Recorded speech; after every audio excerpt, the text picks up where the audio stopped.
Good evening and welcome to the Post Cafe, where the art of conversation comes alive. Highlighting a new era of Post Cafe, where artistic voices come to life, as we welcome everyone into and across the threshold of a new beginning. We will honor the voices and faces of our second anniversary. Today's stories will mark a new chapter on the billboard for artists, writers, singers, poets, painters, and crafters. Many with gifted talent, sharing stories of yesterday, today, and stories untold, poetically speaking. Welcome to the Post Cafe with Ron C. McCray and Terry Benjamin. We will continue our journey into a new romance novel of relationships with music as lit, of the soul and the rhythm moving the body from side to side, leaving only memories for our audience as we move forward into today's show. So, don't forget to subscribe and hit the like button. Now, let's get started in our show and listen to the voices of Shadow Winds Blow, poetically speaking. Let's get started. So today our engineer is Brother Pierre. But you know, Ron, for me, the beginning of the show is when we put our VIPs into the VIP lounge. And I'm going to do that right now because we have quite a few, but that's a good thing. And so in the VIP lounge this evening, Laretha Foster Brown, Sylvia Carter, Pat Hughes, Laura Flashberg, Derek J. Dent, Wayne Spikes, Deborah Dixon, Catherine Inez Morsa, Edwina Simmons, also known as Mahogany Soul, Carol Mae Benjamin, Alan Mackey, Harry Mars, Mary Green, Monica Sane, Clinton Miller Jr., Dina Robinson, Peggy Rose Oliver, Mary McDonald Swindell, Lucille Harper, Richard Bogart, Barbara Bowles, Valentine Gordon, Sharon Jones Casey, Doug Dan, Sankofa Sojourns, Mary Louise Dowser, Raymond DeVoe, Arthur R.C. Sloan, Joseph Hollins, Darrell Jackson, Benjamin Thomas, Patricia Lynn, Ruth Ann Brown, Tisha Wyatt, Darlene Brown, Simone Taylor, Willie Shoemate, Tony McQueen, and again, we thank you. We thank you for joining us today, and really we thank you for coming early and getting into the VIP lounge. Again, we want to have you mark your calendar. We'll be coming to you live and in person at the Rahway Public Library. And it's Poetically Speaking, calling all poets. Practice your spoken word poetry, open mic night. And this is Wednesday, February the 18th at 6 p.m. And all are welcome. And of course, it's hosted by yours truly, Terry Benjamin and Ronald C. McCray. And really want you to come out. We want you to come out because we want to see you. We want to meet you. We want to greet you, and we want to tell you how much we appreciate you being part of our audience. And there's no excuse. Don't sit home and wait for somebody else to tell you how to go. You come out and see for yourself. You will enjoy it. Yeah, you'll be so disappointed. You missed such a good time. Today's agenda, listen carefully. Today's agenda, be productive. Don't talk about it, be about it. And that's a good thing, Ron, because a lot of people talk a good show. I mean, I work with a lot of people in terms of editing and proofreading and that kind of thing, and they have some great ideas, man, but they started like a ball of fire, man, but then they sort of fizzle out.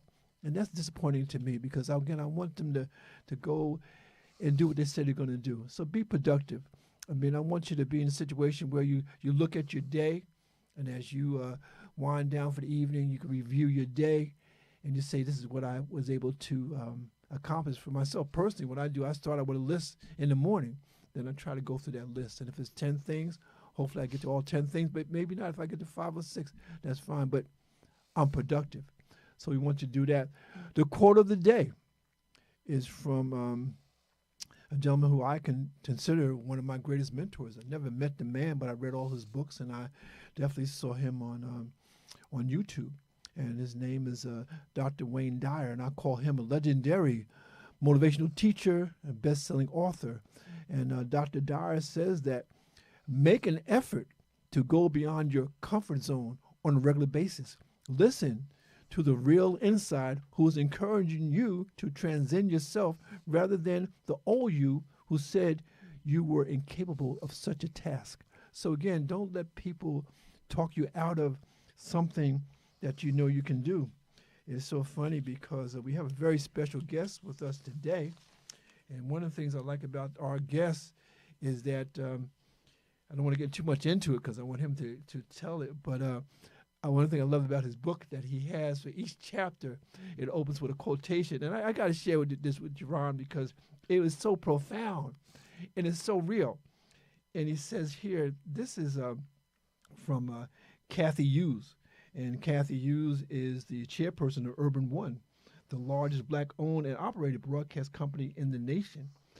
And Kathy Hughes says, and this is from the book that we're going to discuss a little later, Kathy Hughes says, and this is profound, she says, don't let anyone convince you that your dream, your vision to be an entrepreneur is something that you shouldn't do. What often happens is that people who are well-meaning, who really care for us, are afraid for us and talk us out of it. They're afraid that we might get hurt. It's like a kid running, and the mama says, "No, don't run so fast." But mama, I'm having fun. No, slow down. You might hurt yourself. But but it's sad that people hurt us when they limit our dream and limit our vision. But we're going to get into it a little bit more when we bring on our guests. But as always, we do a lot of things on this program.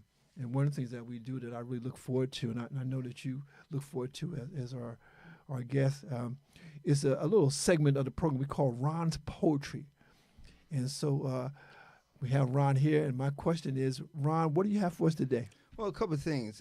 First of all, even not to get deeply into it with our guest today, I'm inspired. I'm excited. No matter how you look at it.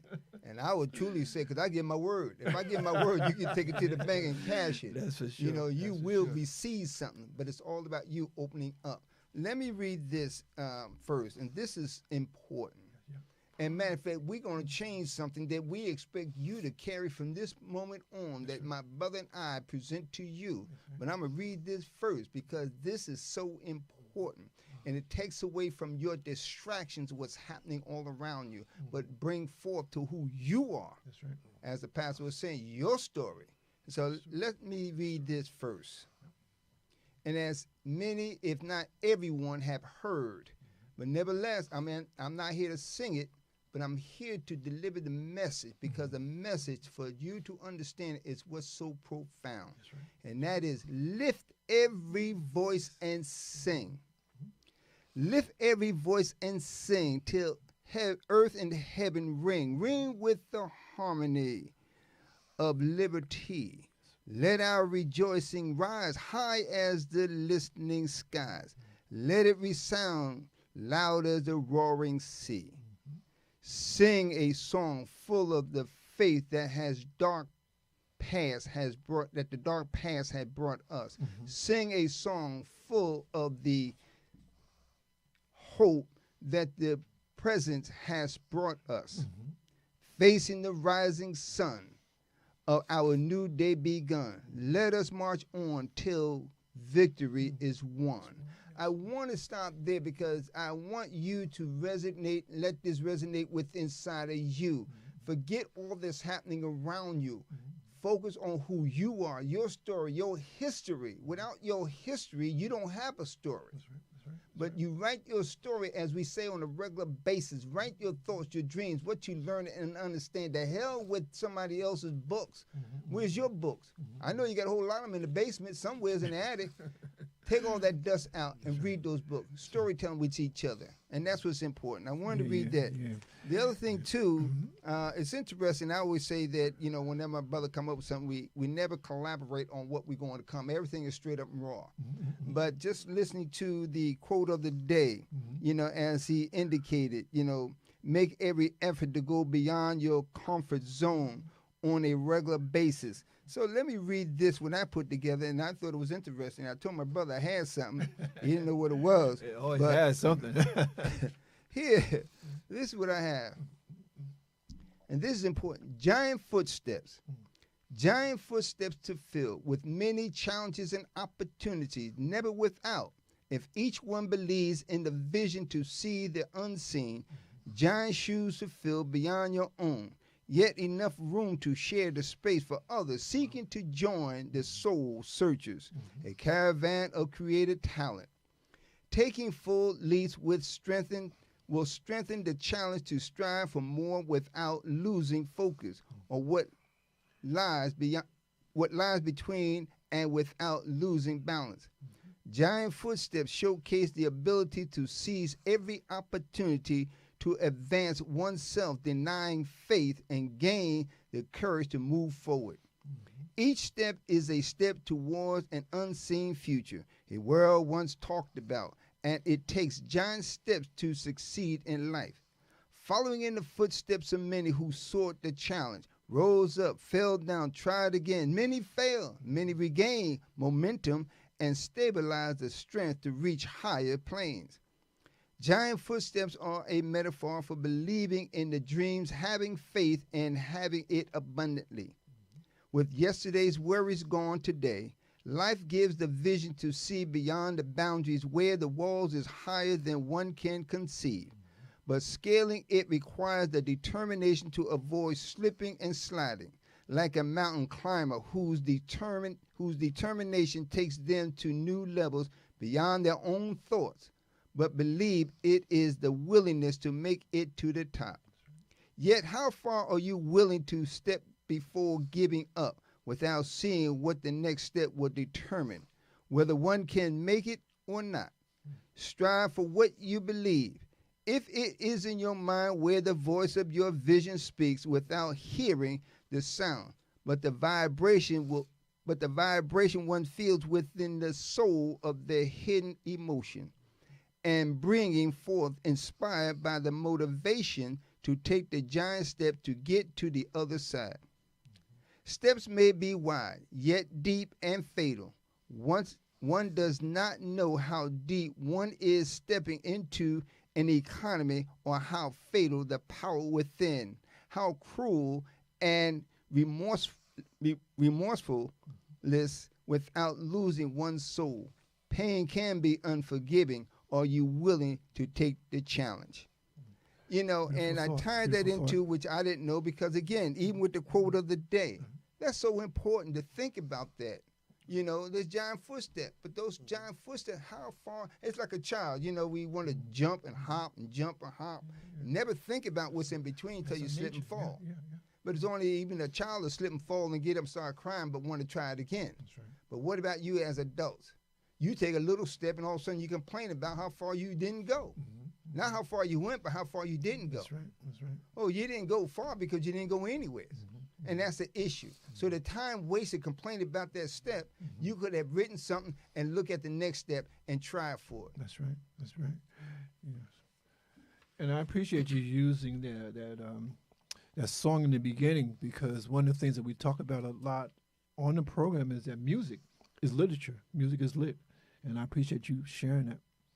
And we're going to come back to that with a clear understanding as to what we talked about in the beginning. So we want to share this important. And let me read this one. The wall that speaks. The wall of the mind, the wall of the streets, the walls of the wind leave no pain alone. The sound fades into another world as the voice sees the memories of yesterday's nightmare blues. The voices from the wall say that joy cometh in the morning, but whose morning have I missed? My mind still lives in a world of voices I cannot see, where happiness sang songs I sleep with into my night. So I dream. Voices of my past on the wall where many languages sing, speak, write, and paint, speaking what's on your mind. Talk to the wall you pass by, the wall that captures attention, the wall you look at, the one you scream at, the one you cried on, even the woman at the well before she met her long life Savior, would speak, for she could not resist the promise she heard. The wall that speaks is a wall of prosperity, a wall of joy, a wall without pain, a wall to live by, a wall to build unity, to build one together, a solid wall built with stability and strength, mortar and the soul, strength without weakness, a wall to trust. The walls that speaks are the voices of the ancestors, your history, their history, the foundation of life's existence. Nehemiah said, let us build a wall together, the wall of your mind, the wall you diminish by not focusing on the brilliancy filled with wisdom and knowledge, gaining much wealth that stimulates the ability to move on with what little is deep within one's determination, all from the voices from the wall. The wall speaks in many languages, words unknown to the outside world, of those who sought to redirect one's thinking into an alleyway of darkness, rather than focus on the light of the moon, sun, and the stars that represents the universe and guide each footstep to find your way. As the voices of the wall whispers in the quiet breeze, they softly comfort you without distraction, but stay meditated on the voices of the wall. The wall of silence is the wall of stability. Focus on the wall of wishing to carry on. The yoke of the martyrdom is heavy, but the burden is weakness. But the burden of weakness carries no weight to pull you down. The wall of poetry, the wall of property, the wall of strength, the wall towards your freedom with the voices of your ancestors from the past until now. You are not alone. Speak to it and listen to the answer from the many voices full of wisdom and knowledge that will never leave nor mislead you. Claim the power that has been given to you. Meditate without ever ceasing. The wall is the wall of your future. That's beautiful. That's beautiful. And what's the name of that poem again? The wall that speaks. The wall that speaks, right? Just like the wall that we have back here. This we call this the wall of respect. These are the people who have inspired us. These are the giant shoulders that we stood on, whether it be Langston Hughes or Maya Angelou or James Baldwin or Nikki Giovanni or Mary Baraka, Alice Walker, or the last poets. These are the people that have inspired us to bring to you every Thursday and Sunday, Poetically Speaking. And here, and we're going to move on. I just want to share this. This is important. I think I mentioned it before, but nevertheless, I want to mention to you again. John Hanson. Okay, John Hanson. 1791 to 1860. 1791 to 1860. And your president says he's the greatest president since the beginning of time. But where was he? John Hanson was a 19th century librarian senator who has been erroneously claimed as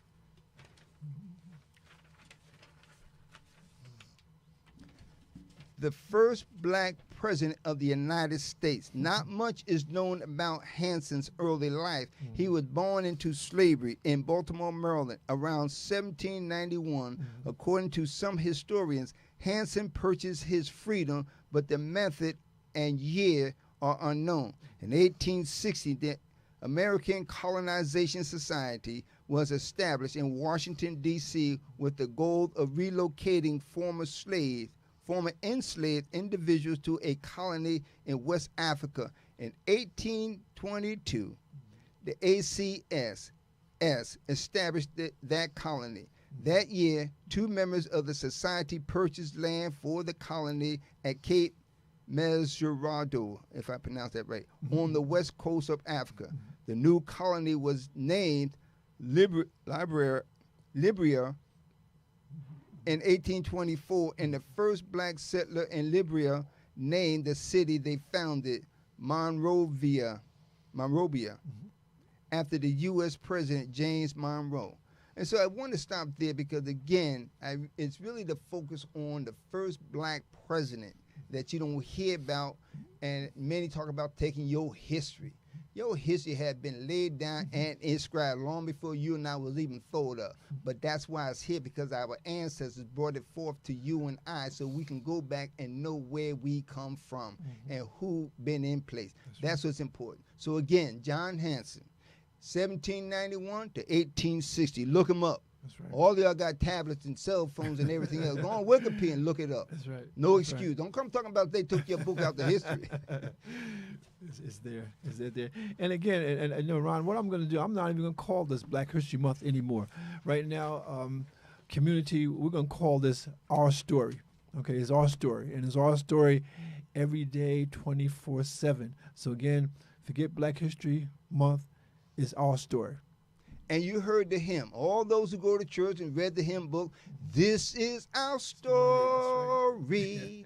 Our story. This is our song. That's right. That's right. Praising my Savior all the day long. No, I'm not a singer, but look those words up. You know where they come from. That's right. That's right. Our story from now on. From now on, it's Every day our story.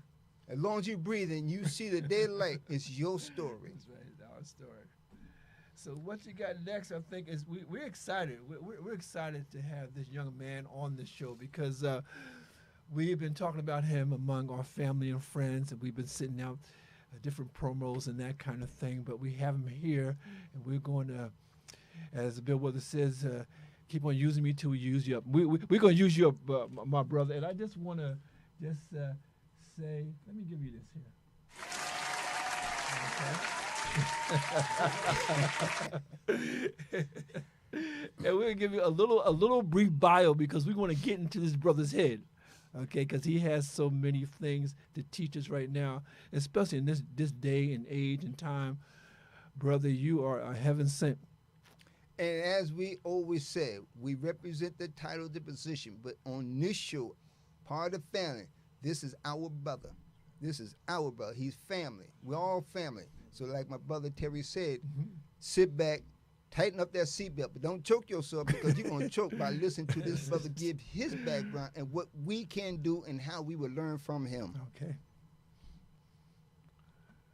And Ron, you want to give us a little bit about your brother? Let us a short bio. I forgot where I was at. Okay, yeah, because he's so excited. Yeah, that's what's important.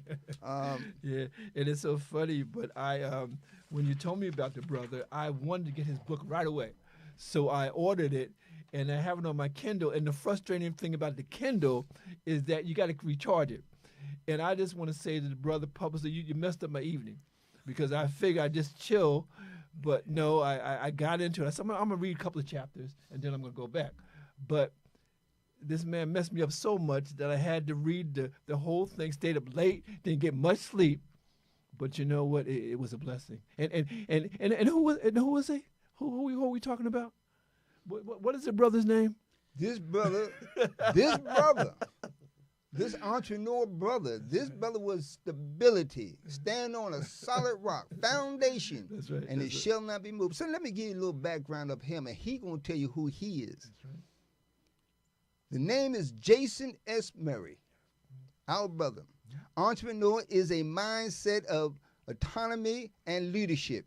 It can be attained or acquired. Nichelle Santos from the Forward. Serial entrepreneur, consultant, the thought leader. Murray is charged with providing a blueprint for success by strengthening communities and narrowing the wealth gap through entrepreneurship, education, leadership, skills, development, and spiritual growth. Murray is a graduate of Morris College with a BS in business administration and a concentration in marketing. The books, 7 Strategies to Successful Transition from Employee to Entrepreneur. Faith, purpose equals legacy.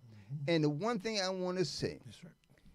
employee. That means you don't have anything in your hand, but if you have a dream and a desire as a low-level employee, you can move up to a high level and position of being your own CEO as an entrepreneur. So at this time, it's not my position, but it's our brother's position to bring to you who he is and lay it out for all of us.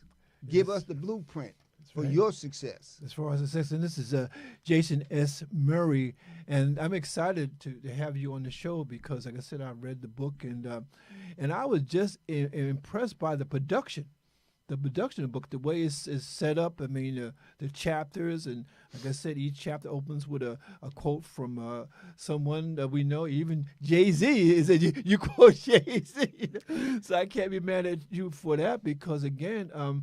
Jay-Z said in one of his songs, he says that I'm a business man, okay? I'm a business, that's right, comma, man, okay? He's not a businessman. He is a business. And the way you break it down is beautiful. But I tell you, brother, since we have you here, I want to go through the journey with you. And I want to take you back to your first book.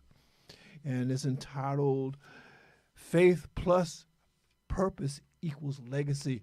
And brother, how did that come about? And give us a little insight into that whole concept that faith plus purpose equal legacy. Yes. So, well, first of all, thank you for inviting me to come and speak today and join in the discussion. Yes. I love what you have been talking about thus far. Thank you. Yes, my name is Jason Murray, and I wanted to write a book about fatherhood. Unfortunately, I wasn't raised by my dad, so I got to know him later on in life, but I wasn't raised by him. So I was raised by a single parent, and that encouraged me to want to be the best father that I can be. Yes, yes. So when I thought about writing a book, I said, how can I give my interpretation of being a good father? And the individuals who helped me write the book said, well, you know, you're not an athlete, you're not an entertainer. You know, who's going to really read your book? There's thousands and millions of fathers out there. But what they said was, perhaps if you turn it into an educational book, tying it into fatherhood, you have more receptivity. Yes. And I had to agree with them. So when I thought about, well, the story of my life, I was a sales professional for many, many years. And then I transitioned to become a financial advisor and an entrepreneur. So I said, if I can tie in the intersection between fatherhood and entrepreneurship, I would be able to have a book that people can read it and it can inspire others. And more importantly, it can show the intersection between fatherhood and entrepreneurship. Thus, we can strengthen our communities through entrepreneurship education by showing our children and encouraging our children to becoming entrepreneurs as an option. Yes. Entrepreneurship is not for everyone. However, if you learn the skills of being an entrepreneur, it can be quite rewarding. So that was the reason why I wrote the book. And what my takeaway in terms of my message was to say, I'm a young brother from the Bronx, all right, raised in a large family. If I can do it, you can do it too. Yeah.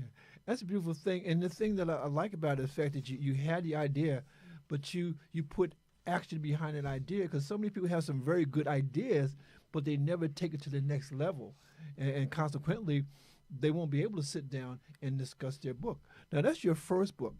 Then you went on and you wrote your second book, and that was 7 Strategies to Successfully Transitioning from Employee to Entrepreneur. So give us some idea about that particular book. Great segue, because when I wrote the first book, you know, people, they enjoyed it. And 2 individuals said to me, at the end of the book, I felt like I wanted more. Oh, okay. Right? That's always good. And when I heard that, I said, well, I've got to write another book eventually. Yes. But actually, the 7 Strategies to Successfully Transition from Employee to Entrepreneur is actually my 3rd book. My 2nd book, I was a co-author of that book, and that was Our Stories, Our Voices, Black Men Speak Their Truth. Okay, great. And in that, I was a co-author with 12 other African-American brothers, and my chapter was on success principles. Okay. I was talking about my leadership skills, and talking about my ability to mentor others to nonprofit organizations that I work with, National Sales Network. I'm also a member of the Association of African American Financial Advisors. So as I mentor junior sales professionals as well as junior financial advisors, that book was my second book. Now, when I wrote the third book, the goal was to have a more comprehensive view as to business ownership, right? The first book kind of like touched the surface, and again showed the intersection between fatherhood and encouraging our children to become entrepreneurs. Then the third book, I got more into detail how to put a business plan in place, how to develop your board of advisors, what does it take to really look at identifying a problem and then coming up with that solution to that problem. Because that's what business is all about. Identifying a problem, identifying a solution, and then giving individuals through a product or a service to solve that problem. If you can solve, the more problems you're able to solve, the more money you can make. So, for example, in the financial services area, the more people I'm able to assist with making sound financial decisions and meeting their goals and objectives financially, the more families I'm going to be able to help. And it's interesting, especially in terms of the book that you just mentioned, 7 Mindsets to Successfully Transition from Employee to Entrepreneur. Now, this is the book that I have here on my Kindle. And as I was going through it, I'm the type of person, I like to sort of pull back the curtain and look behind the scenes here. And your daughter is the publisher of this book. That is correct. Now, that blew my mind. That blew my mind only because people don't understand that, you know, it's not just about us doing what we do, but passing on to our children so they can pass it on to their children. I think that's what happens with us as Black people. We have something that is gold, and we hold on to it tight, but we don't pass it on. And the thing is that the book for myself is there's transitions. Okay, you have your idea, and then you have your manuscript, and then you have your book, and then you go out and sell your book. But the product, your book is this beautiful book, and on my Kindle is beautiful. I can imagine what it is to hold it in my hand. But the point that I love about you and your mindset, okay, your mindset is that it's not just about what's happening right now. It's about in the future. It's correct. About our children's children. And my question for you is, where did you get that? Did you have mentors that brought you that information, that brought you that idea? So from the standpoint of when I wrote the book, it was basically the story of my life, in that I started out, I wanted to be a financial advisor coming out of college. And when I went to Wall Street, wanted to be that financial advisor, they told me, well, you don't have sales experience. Oh, my goodness. So I said, okay, I'll go get some sales experience. And that led me to a much of a longer career in sales that kind of put my financial advisory aspirations to the side. But then I got eventually recruited to Merrill Lynch back in 2006. So I had a long career in sales, and that was more, about 16 of those years was in pharmaceutical sales. And then I sold consumer good products. I actually worked for Black Enterprise Magazine as well. We were just talking about that, so right? when I worked for Black Enterprise Magazine, I was able to see Mr. Graves, Butch, Johnny, and Mike, and what a mentor. The team, Alfred Edmonds. Oh, my goodness. Wow. So just seeing how the publication was able to recognize so many powerful entrepreneurs who left corporate America and started business of their own. So that has inspired me to want to become an entrepreneur one day. Wow. And as I left the corporate sales environment, becoming a financial advisor, it was short-lived at Merrill because of the global financial crisis. So then I eventually transitioned back into financial services through Trans-American Financial Advisors. So I was self-employed. Wow. So at that point, I wasn't getting a check. I wasn't getting a salary. I had to earn my living. So it's like when you have the ability to earn your living versus relying on a steady paycheck, you're going to grow. Yes, yeah, you are. You have no choice. You're going to sing. You're either going to sing That's or right. you're going to grow. That's right. That's right. I was able to grow in that regard, and that I was able to shift my mindset and shift my strategies for unlimited income potential. Yes, right? yes. And when you have a salary or when you have a quota, you're looking to meet that quota. That's you're looking right. to meet that That's quota. right. If you don't meet that quota, then you have a problem, right? Yes. But if you are a business owner and you're self-employed, you have self-imposed goals. So my mind shifted to that. Like, if I'm going to pay my bills, if I'm going to pay my bills, I've got to go out and solve problems and provide solutions through the services that I offer. Yeah. But Jason, I tell you, brother, you make it sound so easy. It's so simple, but it's not, because I agree with you. I retired from Union County College as a college administrator when I was 57 and a half. Okay. When I went into the job, and you might not be able to do that now, I was 23 years old. I walked into the college. I had on a three-piece suit and a bow tie. And before I went to my office, I went upstairs to HR. And I asked the woman there, I said, when can I retire? She said, Mr. Benjamin, you just got here. I said, I know, but I'd like to plan ahead. And so she said 57 and a half. I said, okay. And so I did. I was a public relations assistant. And then I was a counselor. And then I was assistant director of the Plainfield campus. And then when I actually retired, I was the chief admissions officer at our Elizabeth campus. I went back up to her. She was still there. I said, I want to retire. And her face got red. She said, you sure? I said, yeah. She said, well, you're still young. What are you going to do? I said, I'm going to teaching. She says, do you have a master's? I said, no. She said, do you have a PhD? I said, no. Mr. Benjamin, what makes you think that you can teach? Well, some of my friends are in the English department, and they let me teach some classes on a trial basis and whatnot, and they said I did pretty good. And now I want to go into teaching full-time. Make a long story short, I taught at 2 colleges and 2 universities, and this is from 57 to 69 when I actually retired. Okay. But the journey that you explained in your books was the journey that I went on. And brother, I was reading, I was smiling. I said, bro, this is a kindred spirit. Okay, I forget about being like-minded. Brother, we are like-spirited. And I had a family at that time. As a matter of fact, I went through 2 families, before I retired. But the point that I love in your book is that you say, look, it's on you. Jack Canfield, one of my mentors, in a book called, Principles of Success, the first principle is that you, Jason, you, Ron, are 100% responsible for your success.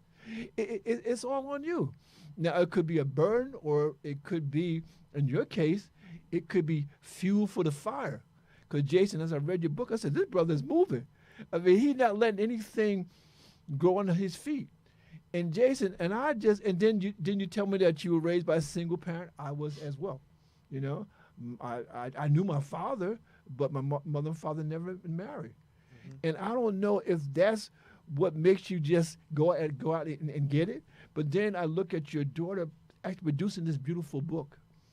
And it shows me that there's communication.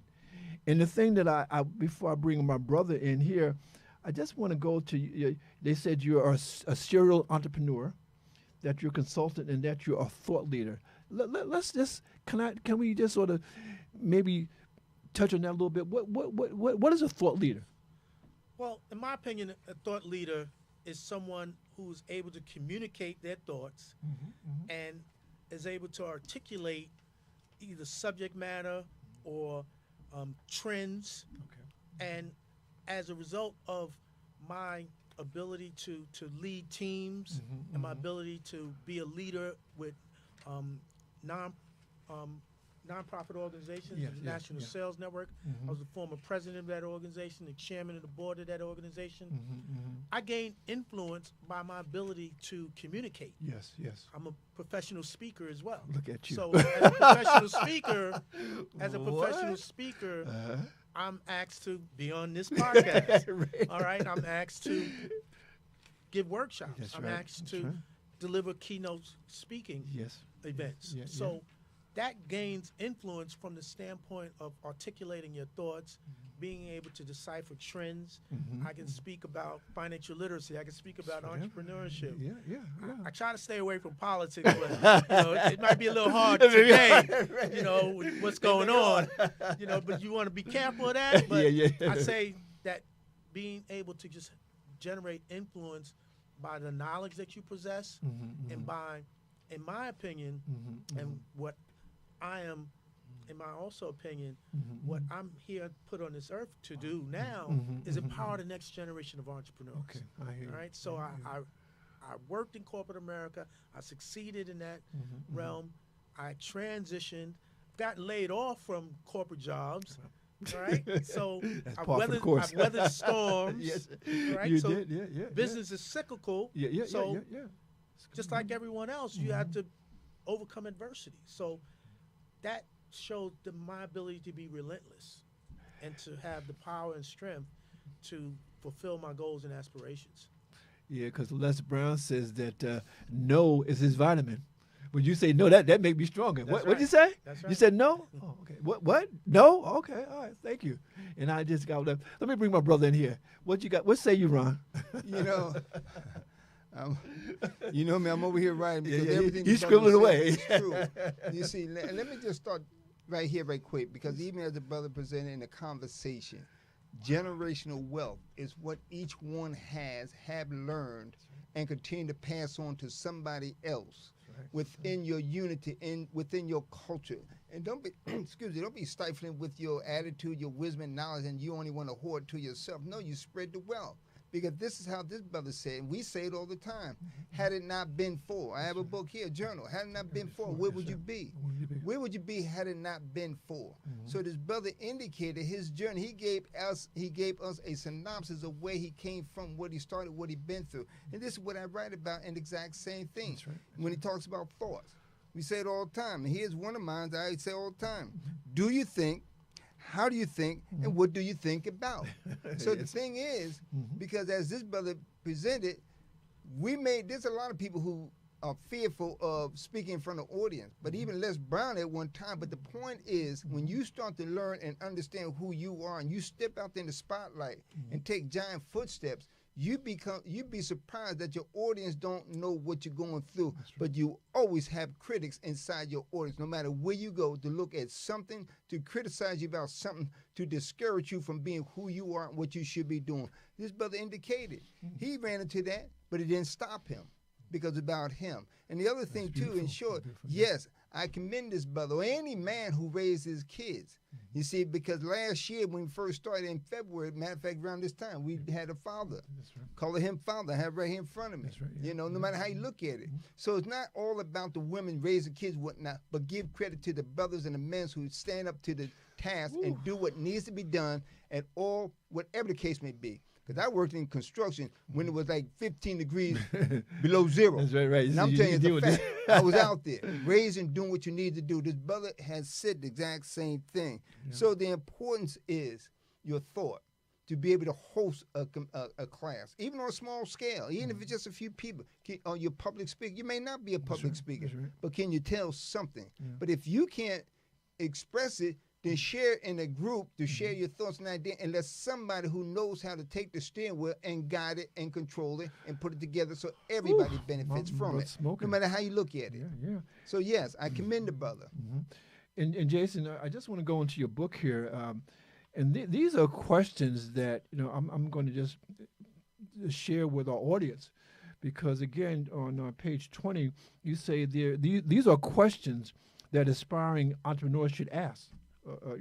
And should answer. Number one, what am I good at? Number two, what am I passionate about? Number three, what will the future trends in society represent? Number four, what problems exist in the world? Number five, how can I make a difference to impact the lives of others? 6, what are my strengths? 7, who has the most purchasing power in our society? I want to get back to that. 8, what products or services are in demand currently, and which ones will be in demand in the future? Who makes the most buying decisions? How does supply and demand create business growth? Number 11, do I want to work for myself or continue to build someone else's dream? And number 12, how do I develop a business plan? And I just maybe want to go back to, wow, it's so many, but let me go to this here. What am I passionate about? Expand upon it. What do you mean? What am I passionate about? Are you talking about my hobbies? Are you talking about my national gifts? What do you mean? What am I passionate about? So, I was raised by a banker. So I was raised by a single parent, but my mom was a banker. What? So I was indoctrinated into money management skills at a young and early age. See that? And then when I graduated from college, my last year, I took this investment analysis course. Wow. Dr. Sadler, great professor there. Yes. And when I took that course, it just really opened my eyes to the global world, the financial world. Okay. And it just really inspired me to want to be a financial advisor, I mentioned earlier. Yeah. But I didn't get that position right away. Okay. So when I got to get to sell and learn the sales craft, I was selling pharmaceuticals for a lot of years. Yes, Now, I didn't have a science background, but I was able to learn the science and learn the different, features and benefits of the drugs. But I wasn't passionate about it anymore. It got monotonous after a while. I was good at it. I drove a company car, expense account, whining and dining doctors. So it was a good role. Excellent role. Helped me raise my kids. But I was no longer passionate about doing that. Okay. But I also had that passion about being an advisor. And through my ability to learn and get my Series 7, my Series 66, I'm a registered investment advisor. Oh, beautiful. That's what I was more passionate about. Okay. And that's where I've been as a financial professional for over 20 years. Okay. For over 20 years. Okay. So as I'm able to raise my kids, raise my family, teach them how to raise their families. So I have a number of grandkids. Right? Yeah, I was ready And to extend it by as a result of that, that for me gives me more joy when I can sit down with a family, sit down with a business owner, understand their goals and objectives, and be able to put recommendations and plans of action for them to meet their goals financially. I'm driven by that. I'm driven by that. It's beautiful. So when you find what you're passionate about and what you're good at, then it's not like you're working.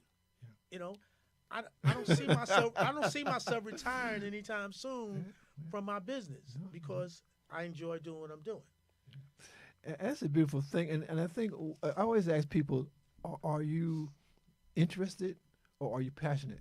Because we have a lot of interest in a lot of different things, but the interest is, and I tell my students, I say, I give them an example because I like you, Jason, believe in story. Stories help, okay? And in your book, man, you have so many stories that I'm just, like you said, it's almost like you're telling a story, and as you tell a story, you add little things in there about entrepreneurship and that kind of thing.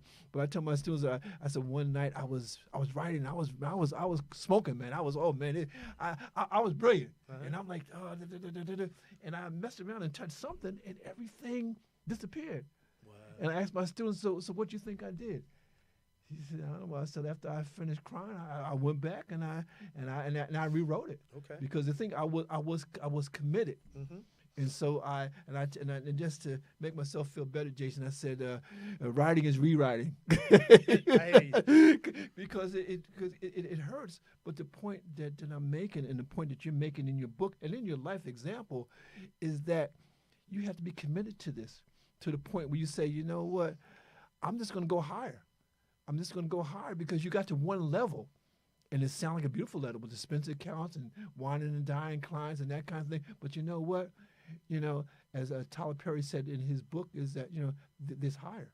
There's higher. And you went to higher. And the thing is, and the thing I love about you, my brother, is that you not only live this life, but then you put it in a book. Now you're 3 books deep. what's the next? Because I know you got something in the works. I know you do. I've been asked that, and I can't say that I'm going to write another book. But if I did write another book, my thought process is to write, how individuals can become sales professionals, or how they can become financial professionals, and what skills does it take to be successful in that realm, and also the impact that you can have by being a sales professional or financial advisor. If I were to write another book, I would focus on that. But my, I guess, project is more towards, really continuing to tell my story and sharing the success that my brother and I have. All right, so I don't want to say too much, but read the book. That's where I'm really thinking in terms of a next project, in terms of if I'm going to publish something or a project that makes sense, is to really show the success of me and my brother. Me and him are very, very close. That's beautiful. We're 1 year beautiful. apart, Yeah. and we're just very, very close. Now, in terms of your daughter's publishing company, now she published your book. Is she publishing other books as well? Yeah, so after I wrote my first book, my daughter started teaching my grandchildren, her two children, how to write books. So they're authors. Aspen and Chandler King, they're authors, right? So she started teaching them how to become authors, and then it materialized, and then she started helping other children write books, and not only children's books, but now adults' books. So Journal Joy Publishing is, and they've been very successful in Atlanta. So they followed their dream. They followed their dream. Yes. And That's they important. put what they saw as a need, and then they built upon that. They built upon it. Yeah, because again, that's why I share these questions, because they ask themselves these questions, and I think again we need to ask ourselves different questions, because reading your book and you talk about the leadership development, and then you talk about spiritual growth, and I just want you to touch on that a little bit, because again, people say, well, yeah, you got the intellect, you got this, you got that, but where does the spiritual growth come in? So yeah, that. And you might not have read my first book, but if you read who I acknowledge in terms of why I wrote that book, unfortunately, I became a widower at a very young, early age. I was 26 when my first wife, Rhonda Fishburne Murray, passed away. And when we were going through that, and I was a caregiver, a husband, a father, sales professional, I really had to dig deep down into my spiritual strength. To manage everything that I had to manage. And lo and behold, as early before going to college, I pledged to a fraternity called the Order of the Feather Fraternity. So that pledging experience, it was a rites of passage program. That experience gave me that strength to be a man, to be a community leader. And then when I had to go through that experience of being a caregiver, that strength that I got from that pledging experience, then I had to tie it in, because I had to take my strength to a different level. Yeah, of course. I could not do it alone. No. Therefore, my spiritual growth was a result of that. And then I got remarried. So then me and my wife, we raised 6 kids. Look at so you. we raised 6 kids. So you could imagine 6 kids. Not if we had to do in this day and age, shoot, it'd be a whole different ballgame. But when we did raise them, times weren't easy. It was challenging, again, to balance a blended family, to balance going to work, being married, being a career person. You just had to work just diligently in doing all that. So that's where my spiritual growth came from. Mr. Jason S. Murray, brother, you are a revelation. You are a great man, and it's so funny how things work out. We met you through someone who knew someone and someone else, and again, it was all around the mulberry bush to get to you. But again, I do believe that if you're in the right frame of mind, if you have the right mindset, the people that you need to help you will come along. And so I thank you so much for being on the program. I thoroughly enjoyed this book, so I'm going to read more of your books, and we're going to keep in touch because you have so much to share, and you've been so generous with your time, not just with our time here, but in your books. And, it's so funny, Jason, but this program goes so fast that we're like about 10 minutes from the beginning, so I just want to take time right now to thank you to come on and thank Ron for knowing someone who knew you, okay? Because I didn't know you until I read your book. And I'm just saying, man, I know I've been blessed. I mean, I read a lot of books, and and I'm the type of person you really haven't read a book unless you really feel something. And brother, I really felt something when I read your book. So I thank you for those books. I will read the other books, and I'm even going to write a review because I want people to read it. But my brother, I'm giving you now. It's the almost impossible task of wrapping everything up and getting this out of here. I give it to him, Jason, because I can't do it. It's too hard. It's too hard. A couple of things in short. The points. First of all, passion versus desire, talent. This brother also indicated his journey, his pathway from where he started to where he's at now. Everybody has a talent of some sort. I have many talents. For me, I'm not going to say I have a passion per se, but I have strong desires. And as we all know, those believe, God said, I know the plans I have for you. You may not know exactly what it is, but as long as you develop these skills and talent, you never know when you might be called upon. Because if somebody called you and say, hey, I need you, can you fill in? Yes. Me personally, I would say, yes, I will fill in because I do not hesitate to step up to the plate, regardless if I know what's what. But see, when you listen, you think, and you use your intuitive spirituality, your emotion, it will guide you and direct you, no matter how you look at it. The other thing, too, I just want to show business plan. I struggle. I've written a business plan. And what happened was, in short, when I was trying to start a business several years ago, because I have a patent on a product. And so the thing is, you talk about a business plan, I had no clue. I ain't going to lie to you. I went to Somerset Church to find out that they had classes. I went to Small Business Administration, 7 different locations. What? And I'm be honest with you, excuse my French, not one damn one told me how to do a business plan. But you know what happened? I was in my garage cleaning some stuff out and whatnot. I ran across a book and realized, as I opened it up, realized it was a bit about a business plan, which means when I was at Lucent Technology, they gave classes. I said, I'd be damned. And so now it tells you it's, like 25 pages. Once you break it down, you have to have a summary pages. I done that because it was havoc prior to. So it's important to have a business plan, whether it's short, whatever. But I'm telling you right now, you start with 25 pages. That's what they say, basically. But it all depends on what you have. But you have 15 pages that should outline everything from the present CEO and all this and that and the other, all the advisors, right? Because the summary is what's going to tell the person what the story is all about. The brother also talks about, let me say this. See, this is where the generational wealth comes in. Each one teach one.